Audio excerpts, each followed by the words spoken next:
พร้อมแล้วทั้งหมดเตรียมตัวกราบพระทำวัดเย็นครับ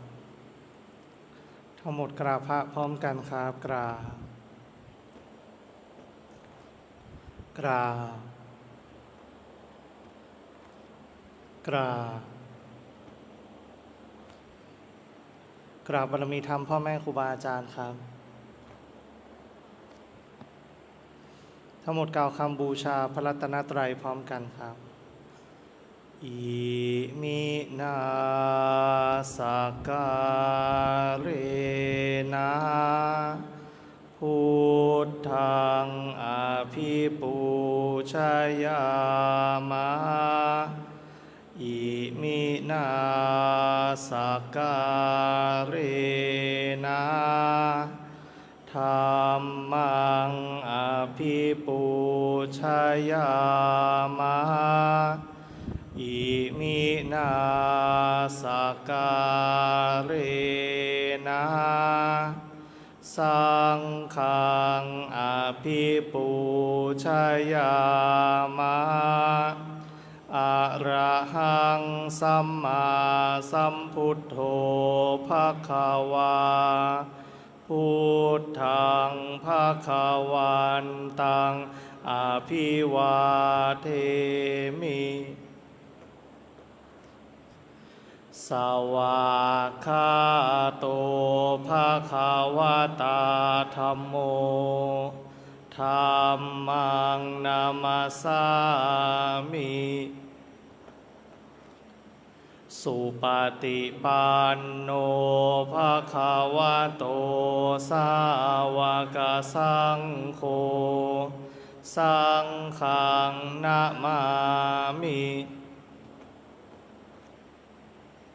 หันธรรมยังพุทธัสสะภควโตปุพพาคณมการังกโรมะเส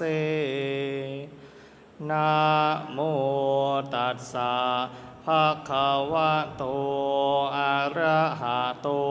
สัมมาสัมพุทธัสสะนะโมตัสสะภควโตอะระหะโตสัมมาสัมพุทธัสสะนะโมตัสสะภควโตอะระหะโตสัมมาสัมพุทธัสสะพุทธังสรณังคัจฉามิธัมมังสรณังคัจฉามิสังฆังสรณังคัจฉามิทุติยมปิพุทธังสรณังคัจฉามิทุติยมปิธัมมังสรณังคัจฉามิทุติยมปิสังฆังสรณังคัจฉามิตติยมปิพุทธังสรณังคัจฉามิตติยมปิธัมมังสรณังคัจฉามิตติยมปิสังฆังสรณังคัจฉามิเปิดหนังสือไปที่หน้า12ครับ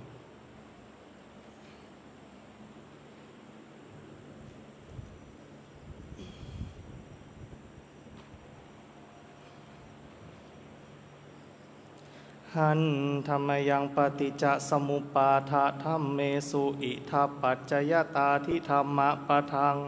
พนามาเสอิทัภิกขเวอริยสาวโกปฏิจจสมุปาทานเยวะสาธุกังโยนิโสมนสิกโรติภิกษุทางหลายอริยสาวกในธรรมวินัยนี้ย่อมกระทำไว้ในใจโดยแยบคายเป็นอย่างดีซึ่งปฏิจจสมุปบาทนั้นเทียวดังนี้ว่าอิมัสสมิงสติอิทังโหติเมื่อสิ่งนี้มีสิ่งนี้ย่อมมี อิมัตสุปาทาอิทังอุปัชชาติเพราะความเกิดขึ้นแห่งสิ่งนี้สิ่งนี้จึงเกิดขึ้นอิมัตสมิงอสติอิทังนะโหติเมื่อสิ่งนี้ไม่มีสิ่งนี้ย่อมไม่มีอิมัตสนิโรธาอิทังนิรุชชาติเพราะความดับไปแห่งสิ่งนี้สิ่งนี้จึงดับไปยะทิทังได้แก่สิ่งเหล่านี้คืออวิชชาปัจจยาสังขาราเพราะมีอวิชชาเป็นปัจจัยจึงมีสังขารทั้งหลายสังขาระปัจจยาวิญญาณังเพราะมีสังขารเป็นปัจจัยจึงมีวิญญาณวิญญาณปัจจยานามรูปังเพราะมีวิญญาณเป็นปัจจัยจึงมีนามรูปนามรูปปัจจยาสลายตานังเพราะมีนามรูปเป็นปัจจัยจึงมีสลายตนะสลายตนะปัจจยาภัสโสเพราะมีสลายตนะเป็นปัจจัยจึงมีผัสสะผัสสะปัจจยาเวทนาเพราะมีผัสสะเป็นปัจจัยจึงมีเวทนาเวทนาปัจจยาตัณหาเพราะมีเวทนาเป็นปัจจัยจึงมีตัณหาตัณหาปัจจยาอุปาทานังเพราะมีตัณหาเป็นปัจจัยจึงมีอุปาทานอุปาทานาปัจจยาภโวเพราะมีอุปาทานเป็นปัจจัยจึงมีภพภาวะปัจจยาชาติเพราะมีภพเป็นปัจจัยจึงมีชาติชาติปัจจยาชรามรณังโสกะปริเทวะทุกขโทมนัสสุปายาสาสัมภวันติเพราะมีชาติเป็นปัจจัยชรามรณะโสกะปริเทวะทุกขโทมนัสอุปายาสะทั้งหลายจึงเกิดขึ้นครบถ้วน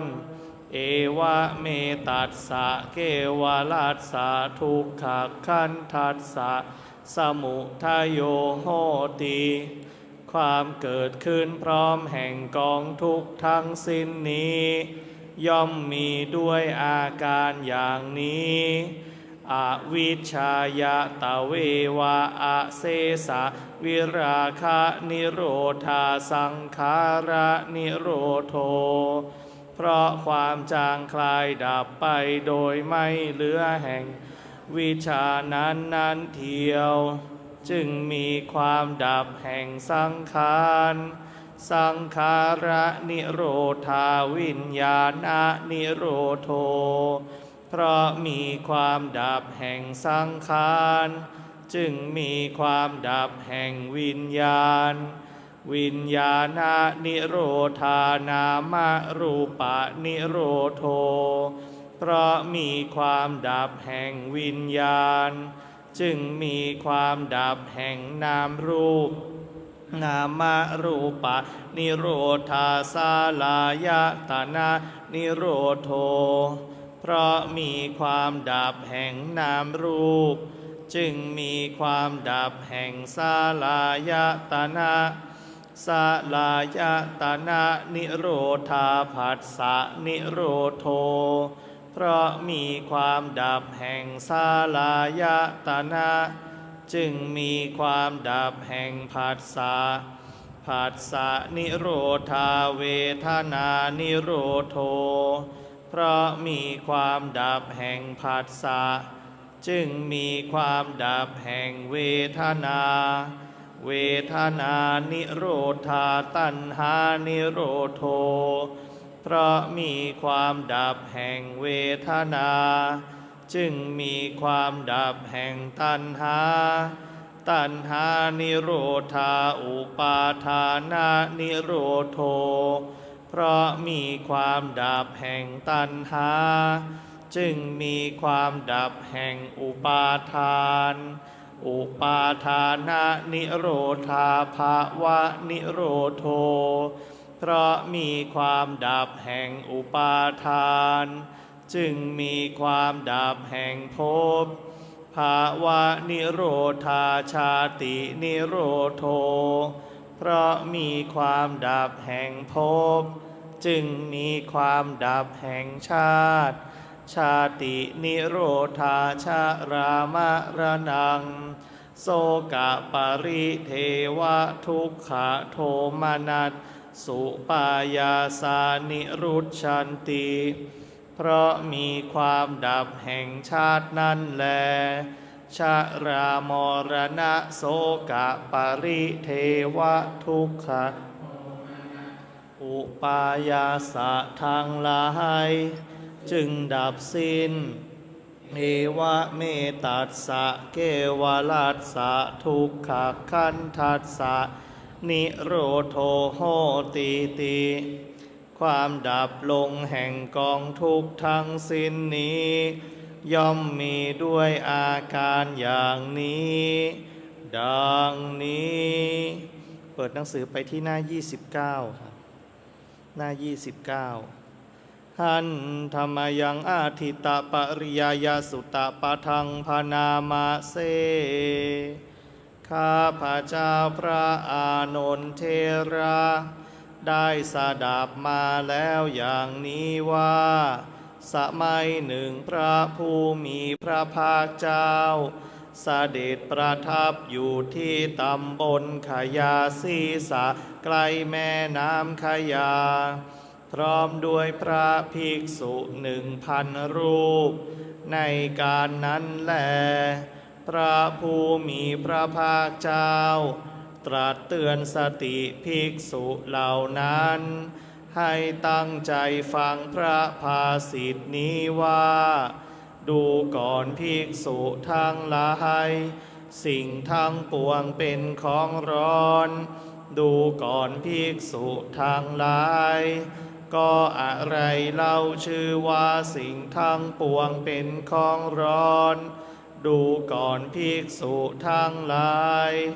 จักษุคือตาเป็นของร้อนรูปทั้งหลายเป็นของร้อนจักขุวิญญาณคือความรับรู้อารมณ์ทางตาเป็นของร้อนจักขุสัมผัสคือสัมผัสทางตาเป็นของร้อนเวทนาคือความรู้สึกเสวยอารมณ์นี้เกิดขึ้นเพราะอาศัยจักขุสัมผัสคือสัมผัสทางตาเป็นปัจจัยแม้อันใดเป็นสุขก็ดีเป็นทุกข์ก็ดีหรือไม่ใช่ทุกข์ไม่ใช่สุขก็ดีแม้อันนั้นก็เป็นของร้อนร้อนเพราะอะไรร้อนเพราะไฟคือราคะไฟคือโทสะไฟคือโมหะร้อนเพราะความเกิดความแก่และความตายร้อนเพราะความโศกความร่ำไรรำพันความไม่สบายกายความไม่สบายใจความคับแค้นใจทั้งหลายเราจึงกล่าวว่านี้เป็นของร้อนโสตะคือหูเป็นของร้อนเสียงทั้งหลายเป็นของร้อนโสตวิญญาณคือความรู้อารมณ์ทางหูเป็นของร้อนโสตสัมผัสคือสัมผัสทางหูเป็นของร้อนเวทนาคือความรู้สึกเสวยอารมณ์นี้เกิดขึ้นเพราะอาศัยโสตสัมผัส คือสัมผัสทางหูเป็นปัจจัยแม้อันใดเป็นสุขก็ดีเป็นทุกข์ก็ดี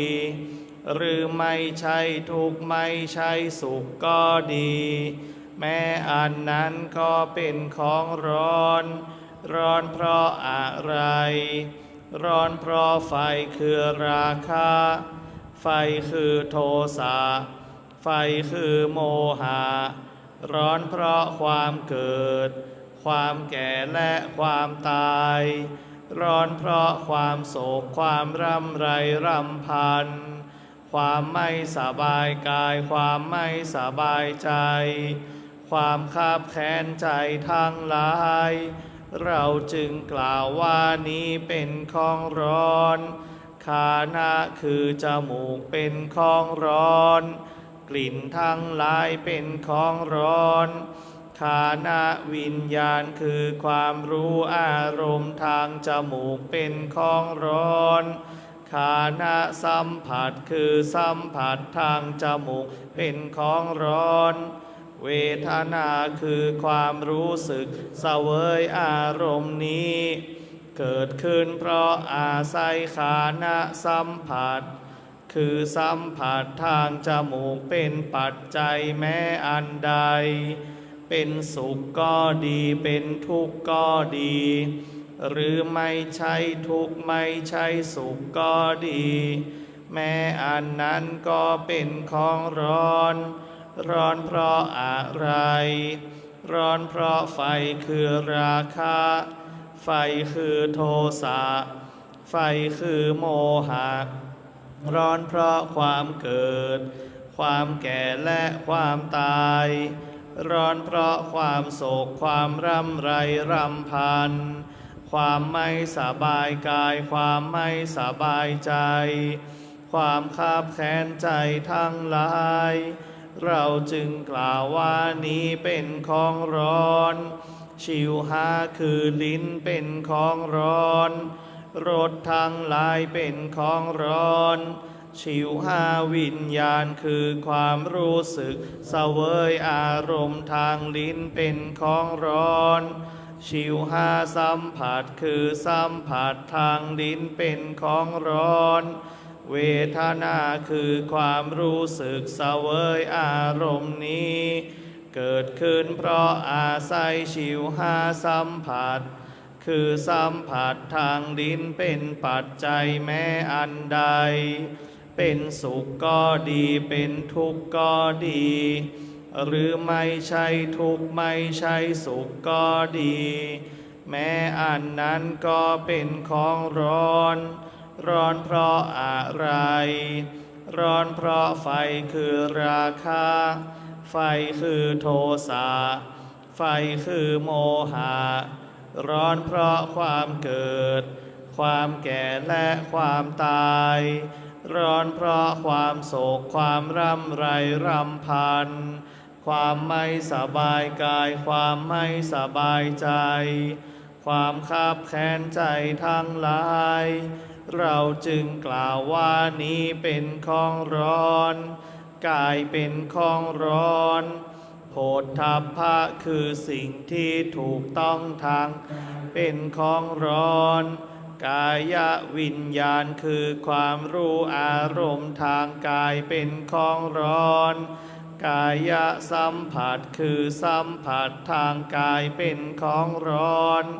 เวทนาคือความรู้สึกเสวยอารมณ์นี้เกิดขึ้นเพราะอาศัยกายสัมผัสคือสัมผัสทางกายเป็นปัจจัยแม้อันใดเป็นสุขก็ดีเป็นทุกข์ก็ดีหรือไม่ใช่ทุกข์ไม่ใช่สุขก็ดีแม้อันนั้นก็เป็นของร้อนร้อนเพราะอะไรร้อนเพราะไฟคือราคะไฟคือโทสะไฟคือโมหะร้อนเพราะความเกิดความแก่และความตายร้อนเพราะความโศกความร่ำไรรำพันความไม่สบายกายความไม่สบายใจ ความคับแค้นใจทั้งหลายเราจึงกล่าวว่านี้เป็นของร้อนมานะคือใจเป็นของร้อน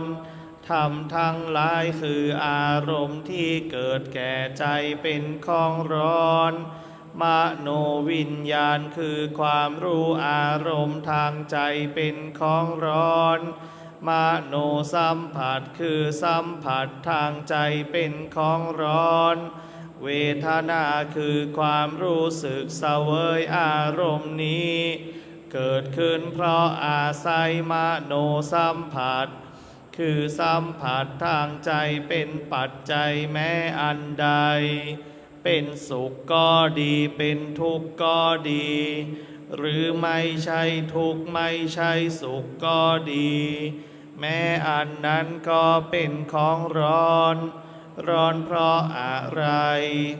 ร้อนเพราะไฟคือราคะไฟคือโทสะไฟคือโมหะร้อนเพราะความเกิดความแก่และความตายร้อนเพราะความโศกความร่ำไรรำพัน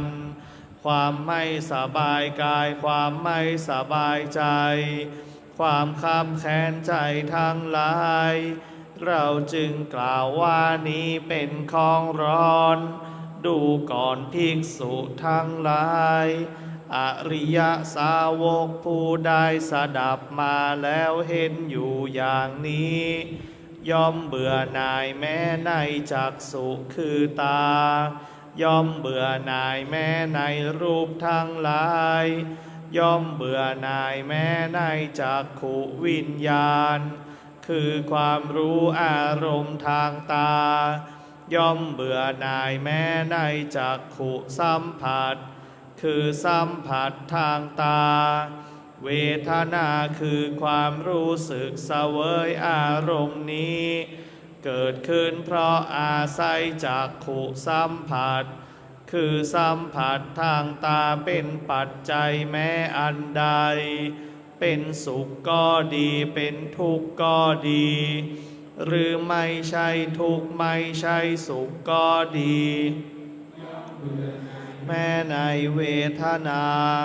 คือความรู้สึกเสวยอารมณ์นั้นย่อมเบื่อหน่ายแม้ในโสตะคือหูย่อมเบื่อหน่ายแม้ในเสียงทั้งหลายย่อมเบื่อหน่ายแม้ในโสตะวิญญาณคือความรู้อารมณ์ทางหูย่อมเบื่อหน่ายแม้ในโสตะสัมผัสคือสัมผัสทางหูเวทนาคือความรู้สึกเสวยอารมณ์นี้เกิดขึ้นเพราะอาศัยโสตสัมผัสคือสัมผัสทางหูเป็นปัจจัยแม้อันใดเป็นสุขก็ดีเป็นทุกข์ก็ดีหรือไม่ใช่ทุกข์ไม่ใช่สุขก็ดีย่อมเบื่อหน่ายแม้ในเวทนาคือความรู้สึกเสวยอารมณ์นั้นย่อมเบื่อหน่ายแม้ในฆานะคือจมูกย่อมเบื่อหน่ายแม้ในกลิ่นทั้งหลายย่อมเบื่อหน่ายแม้ในฆานะวิญญาณคือความรู้อารมณ์ทางจมูกย่อมเบื่อหน่ายแม้ในฆานะสัมผัสคือสัมผัสทางจมูกเวทนาคือความรู้สึกเสวยอารมณ์นี้เกิดขึ้นเพราะอาศัยฆานะสัมผัสคือสัมผัสทางจมูกเป็นปัจจัยแม้อันใดเป็นสุขก็ดีเป็นทุกข์ก็ดีหรือไม่ใช่ทุกข์ไม่ใช่สุขก็ดีย่อมเบื่อหน่ายแม้ในเวทนาคือความรู้สึกเสวยอารมณ์นั้นย่อมเบื่อหน่ายแม้ในชิวหาคือลิ้นย่อมเบื่อหน่ายแม้ในรสทั้งหลายย่อมเบื่อหน่ายแม้ในชิวหาวิญญาณคือความรู้อารมณ์ทางลิ้น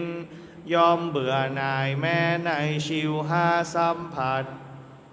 สัมผัสทางลิ้นเวทนาคือความรู้สึกเสวยอารมณ์นี้เกิดขึ้นเพราะอาศัยชิวหาสัมผัสคือสัมผัสทางลิ้นเป็นปัจจัยแม้อันใด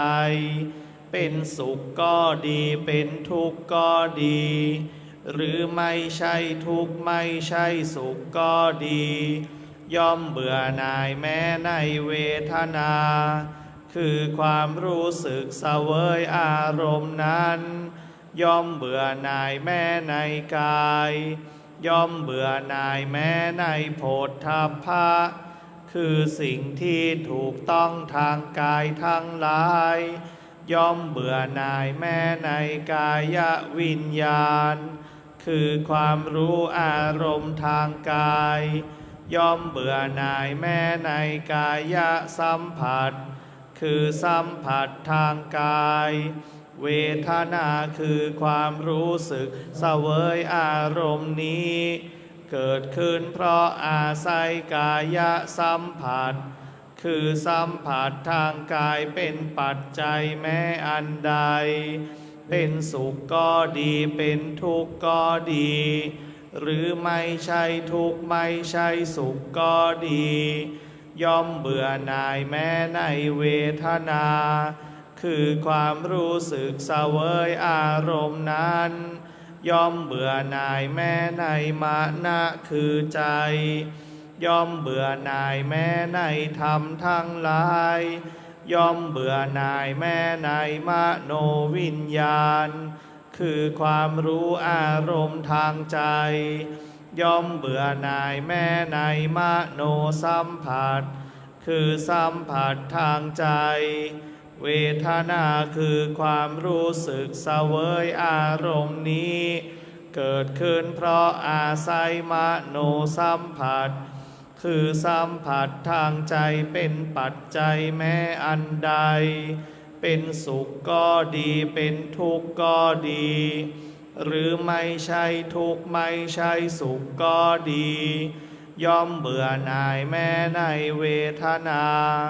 คือความรู้สึกเสวยอารมณ์นั้นเมื่อเบื่อหน่ายย่อมคลายกำหนัดเพราะคลายกำหนัดจึงหลุดพ้นเมื่อหลุดพ้นแล้ว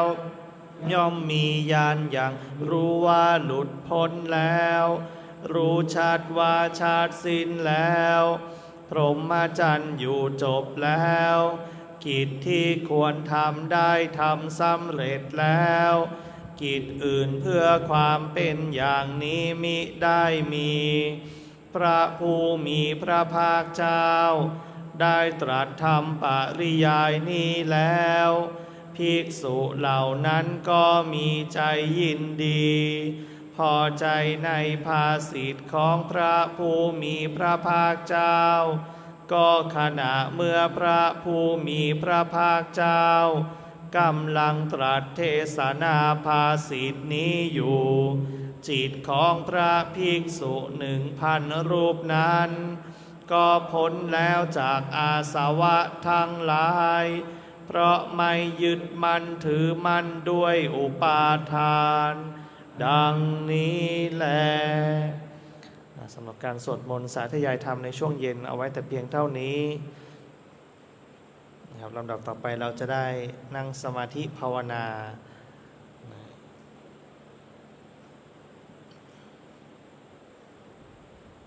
มีใครสอบถามไหมเรื่องหลักการนั่งสมาธิภาวนา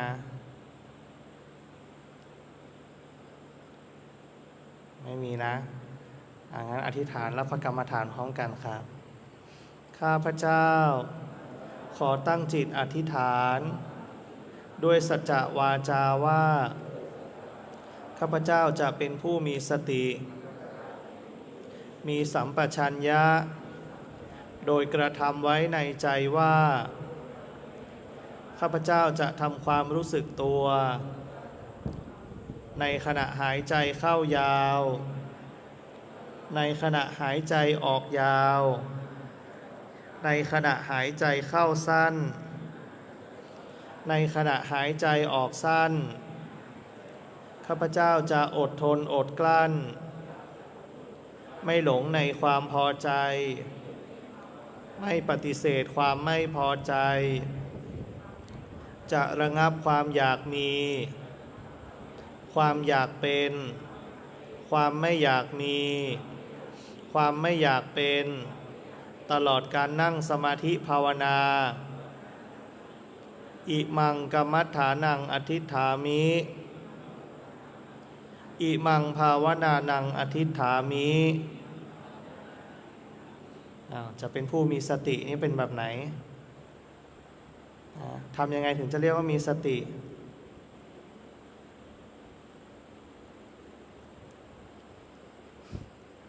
ทำยังไงถึงจะเรียกว่ามีสัมปชัญญะอะไรคือหลงในความพอใจอะไรคือความไม่พอใจอะไรคือความอยากได้อยากมีอะไรคือความไม่อยากได้ไม่อยากมีนี่อธิษฐานไปแล้ว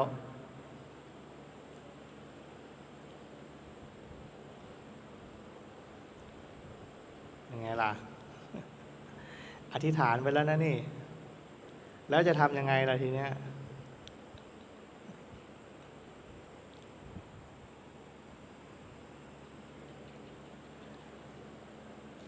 อันนี้แหละเป็นผู้ประมาท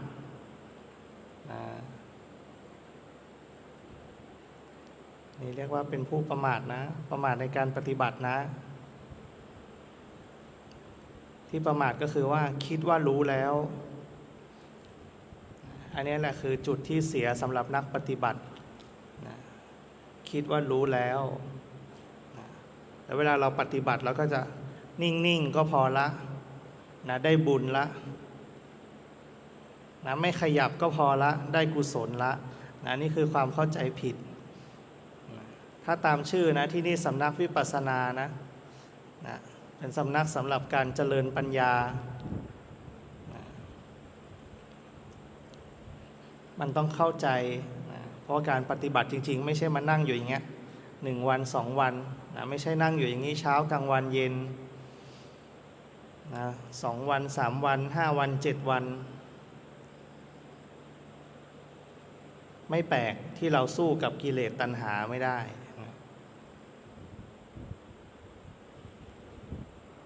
เห็นไหมหลายคนมาเลยนะฝึกสงบจิตเป็นยังไงสงบจิตศึกษาพระธรรมเป็นยังไงพระธรรมศึกษาอะไรทำจิตใจให้เกิดสติและสมาธิเอาเนี่ยเห็นไหมทำยังไงว่างเนี่ยนี่อันนี้บางคนอยากจะออกจากโลกมาทางธรรมด้วยอย่าเข้าใจผิดนะธรรมก็คือโลกนะโลกก็คือธรรมนะเราแยกมันแบบนั้นไม่ได้นะทางโลกทางธรรมมันก็คืออยู่ในโลกนะเพราะท้ายที่สุดแล้วธรรมะพุทธเจ้าก็ให้ทิ้งนะสัพเพธัมมานารังอภินิเวสายะธรรมทั้งปวงไม่ควรยึดมั่นถือมั่นเห็นไหมสุดท้ายแล้วก็ต้องทิ้งธรรมเหมือนกับเราทิ้งโลกไม่ได้ทิ้งด้วยนะไม่ได้โยนทิ้งไม่ได้กำจัดทิ้งนะสิ่งที่ทิ้งคือทิ้งความเป็นตัวตนทิ้งอุปทานในขันธ์ห้านะเวลาเรานั่งเห็นไหมกำหนดสติสติก็คือระลึกได้คิดได้นะเรียกสติสัมปชัญญะคือรู้ตัวนะนั่งอยู่รู้ตัวว่านั่งรู้สึกถึงร่างกายที่มันนั่งอยู่รู้สึกถึงร่างกายที่มันหายใจเข้าหายใจออกนี่เรียกสติเรียกสัมปชัญญะสติก็คือระลึกได้ว่านี่เป็นอาการแบบไหนนี่คือนั่งอย่าเพ่งสบายเพ่งไปไม่มีประโยชน์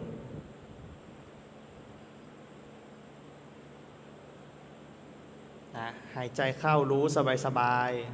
ใช้ลมหายใจยาวสบายไม่เพ่งแล้วก็ไม่เผลอ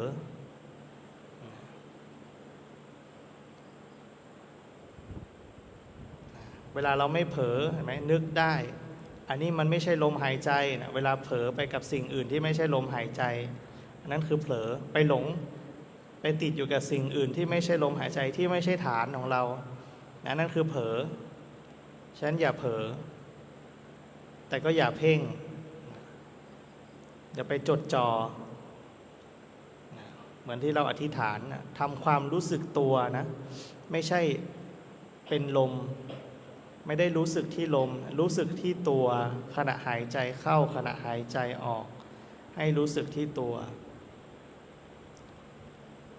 นะความยินดีพอใจคือความสงบยินดีพอใจในความสงบพอไม่สงบไม่ยินดีพอใจอันนั้นแหละคือความยินดีพอใจกับความไม่ยินดีพอใจความอยากได้อยากมีอยากเป็นเห็นไหมอยากสงบอยากนิ่งเวลามันไม่สงบเวลามันไม่นิ่งเวลามันคิดเวลามันฟุ้งซ่านไม่อยากได้อันนั้นแหละคือความอยากได้และความไม่อยากได้ทั้งหมดนี้เป็นตัณหาทั้งหมด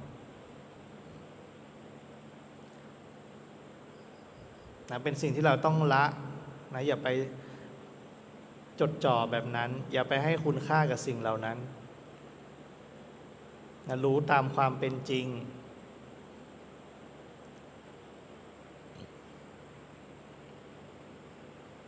ให้รู้ตามความเป็นจริงหายใจเข้ารู้สึกหายใจออกรู้สึกปกติเลยนะ